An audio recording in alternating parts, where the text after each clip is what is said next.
Hello everyone out there and welcome to the King's Dilemma Chronicles. This game was sent to me by the developers Big Trouble, No Little China, and I saw that the cover of the game is basically the king doing a facepalm, so I figured it might be a little exciting. So let's check the game out. I'm not gonna do a long video on this, but we'll see what we can fit in like 20 minutes. Let's get into it. This game contains disturbing images and scenes of implied violence. There are references to slavery, abuse, racism, oh lord, physical violence, domestic abuse. Okay, none of the atrocities described in the King's Dilemma Chronicles are in any way endorsed by the creators and the distributors of the game. Okay. Sometimes I'm just like, okay. Welcome to the Kingdom of Ankist, a place of daring expeditions, gruesome battles, and arcane mysteries. Located in the northern continent of Liwick, Ankist is one of the largest kingdoms of the known world, but it's not the only one. The kingdom of Mihu, to the northwest, advanced both culturally and technologically. The small and harmless kingdom of Salada to the south, with its stingy lands. The Republic of Calpias to the northeast, with commercial abilities beyond imagination. The Kasukian Empire to the distant east, where the emperor lives in opulence while the people struggle. The southern continent, barely explored, is only known for the fierce ivory desert and the tales and legends shared by few foreign travelers venturing our lands. Ankist has been enjoying several decades of peace, but less than 2 centuries ago, it was divided into many small kingdoms, and raider tribes conquered in wars or united by diplomacy over the centuries to be incorporated as duchies or marks. Little is known about what happened before this age of fragmentation, but what we know for sure is that the lands of the known world were ruled by several lost civilizations throughout the ages. What caused these civilizations to fall is unclear. You are going to assume the role of the head of the council, a governing body ruling in the name of the king, located in Libra, the capital city of Ankist. Before you begin, take a quick test to determine the house that suits you best. In a financial crisis, is it moral to sacrifice knowledge in order to save money? Heck no. What? You gonna be dumb, but you gotta be rich? No, ma'am. Oh, click and hold. Is it okay to restrict certain religious practices that clash with the established cult? I mean, people can believe what they want. Yeah. As long as you don't shut your... Don't shirk your juju on me. If a neighboring country gets invaded, do we step in to support them? Do you support your neighbors? Basically, like, if somebody was breaking into your neighbor's house, would you go into that house, put your life in danger, potentially, and stop the robber? Not call 911. This is meaning to step in physically, put yourself on the line for your neighbor. I don't think nah.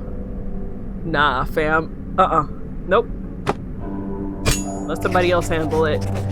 With childbirths on decline, do we strongly incentivize families to have children? It depends on what strongly incentivize means. Does it mean like you'll kill them if they don't have children? Or they'll be in jail if they don't have children? Or do you provide families with financial funds as, you know, if they wanted to have children and the only thing that was keeping them from having children was money? Then maybe yes. Each house has a different long-term goal and a backstory, which affects their mutual relationship and affinity. Select info to read more about the two houses and make your choice. Okay, so once an independent kingdom, the Duchy of Gamam was annexed by Ancus in the year 130. After an army of that kingdom surrounded the capital, the Golden Port, also known as the Lobster People.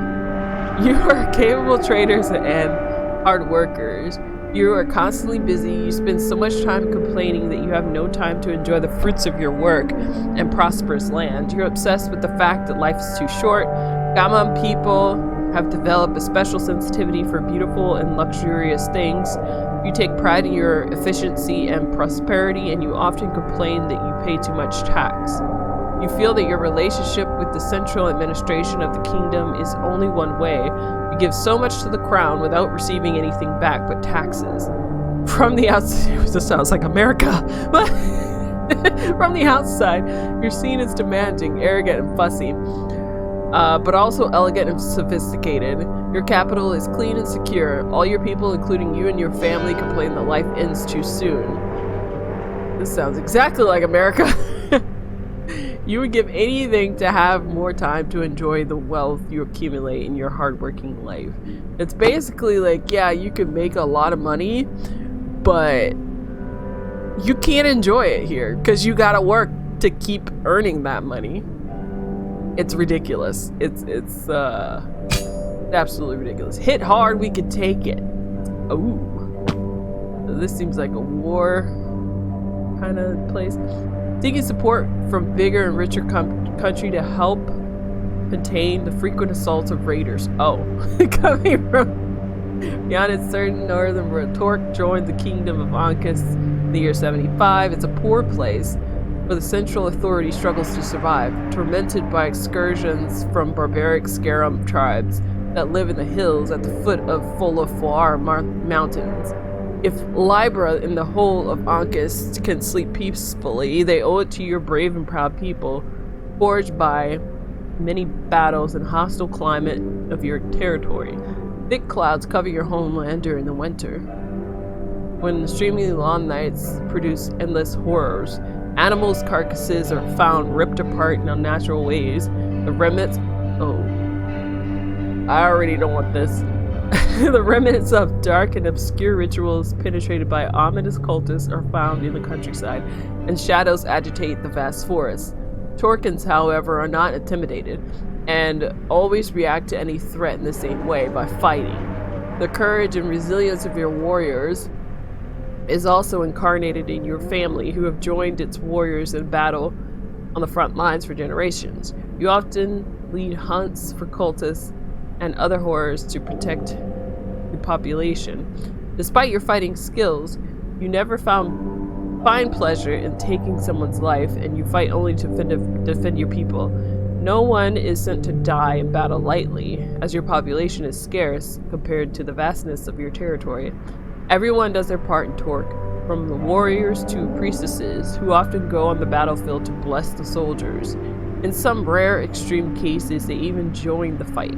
Your aspiration is that everyone will unite to fight the horrors and the dangers that infest the world, and the Torkins are not left alone to shed their blood to defend it.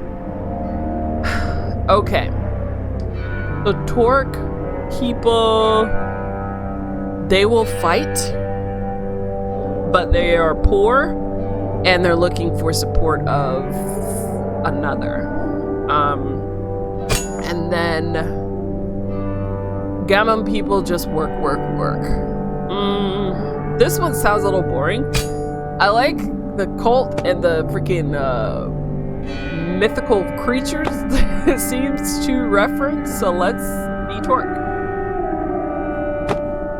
Oh, gotta hold it. A group of scholars in Libra recently discovered that ancient chronicles often blame a black circle, a dark rising sun, a cursed eclipse, or other similar images for causing the demise of many past empires. After observing similar clues in the recent years, historians started speculating about the existence of a secret society that has been leading civilizations to oblivion for centuries. This organization is referred to as the Black Dawn. Hold on. Some think they are a force of chaos, others view them as an engine for creative destruction, and some view them as heralds of a new dawn, harbingers of progress and change. Whatever their true nature really is, it seems the huge battle is coming. As head of the council, you have the power to shape the future of this kingdom. But the Black Dawn is lurking in the shadows. Its existence is threatening and yet intriguing. Your role is to inform the king about the decisions of the council, but it is within your power to alter them if you so wish, provided you have enough power. It's time to begin. A new king is about to be crowned. How will the future of Ankh unfold? Okay, we're in it. The King's Dilemma. The trumpets strike 3 rising notes, and 81 doves are released as Herald 5 is crowned king by the prior mother of the cult. The people erupt in a cheer of joy. Our hopes of enduring prosperity are renewed with a new king. Foreign dignitaries from Kasuk and Kalpias, Silata, and Muhir crowd the royal castle to evaluate the new king and win his favor.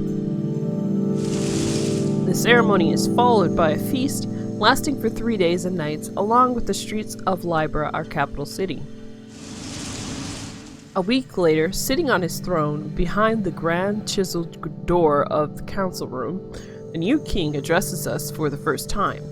Any authority is flickering, and power can be a blessing or a curse for those whom it is exercised, he says. After a long pause, he adds, ruling is an unsolvable dilemma. Add to archives. Oh dear.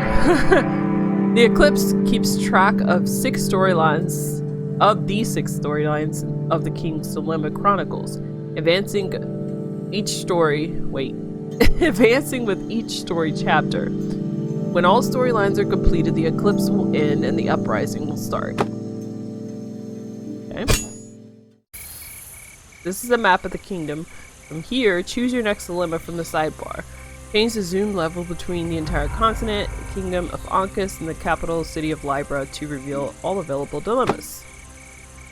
These 5 resources represent the status of the kingdom, influence, wealth, morale, welfare, and knowledge. Every dilemma will move one or more of these resources, changing the stability of the current reign. Okay. So, King's Dilemma. The Royal Marshal reports to us the 3 windmills were something.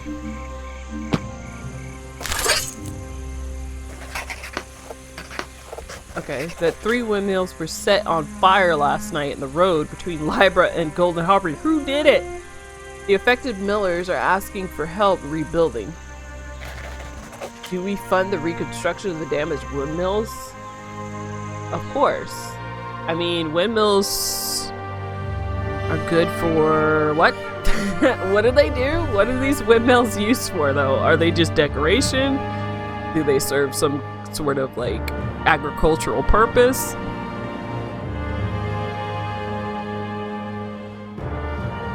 solve a dilemma, use your power to make the final decision after the council's gone through the voting phase. Approving the majority is free, but subverting it will cost you power equal to the difference in votes between the sides, +1. Be careful, if your power reaches 0, the reign will end. Solving a dilemma moves the resources on the track as predicted by the red and blue gauges. The amount by which a resource moves will be revealed after the vote. I say yes. I say yay. With the monetary help of the crown, a small squad of carpenters is hired to rebuild burned out windmills with the most advanced technologies. Wait a minute. You didn't have to do all that. Just rebuild the windmills the way they were. After the work, we are informed that they noticed the smell of unknown alchemical substance at all 3 locations. Do we fund the reconstruction of the damaged windmills? Oh, each time the resource moves, a stability marker to the right will follow it. Stability marker ever reaches in. Rain 1. Okay. Keep all the resources in the highlighted area on the track to score more points when the rain ends. Okay, we did that.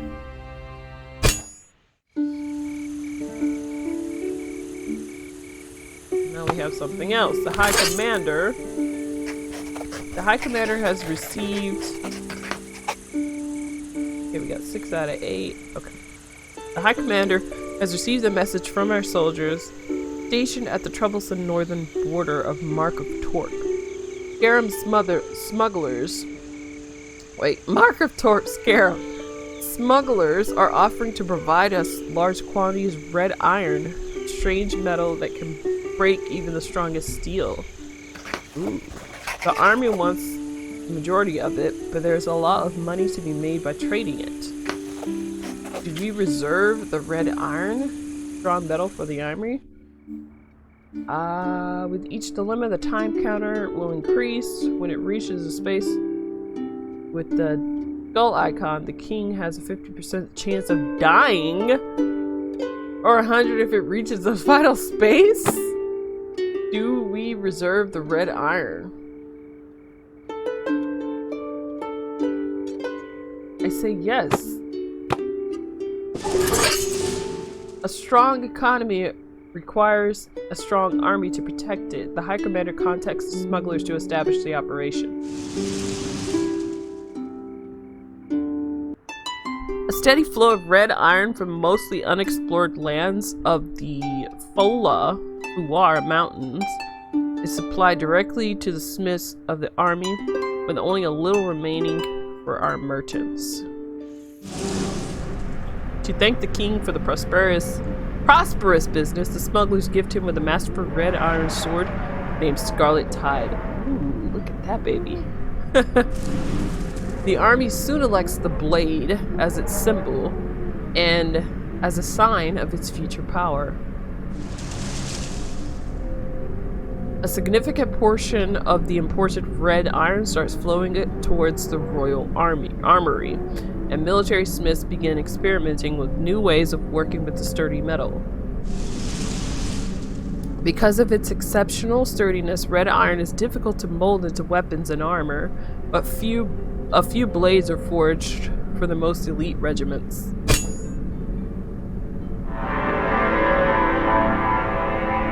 Alright, well, so I wanted to see like what the battles look like, but I'm at 20 minutes now recording, and normally by like the first minute people have already clicked off, so I'm gonna start making shorter videos. If you want to see more, leave a like and comment. Let me know what you think of this game. I will leave a link to that game in the description. I'm not sure if it's available right now, but I think it is. But I will leave a link to the store page. So with that, I'm signing off. Have a great day and goodbye.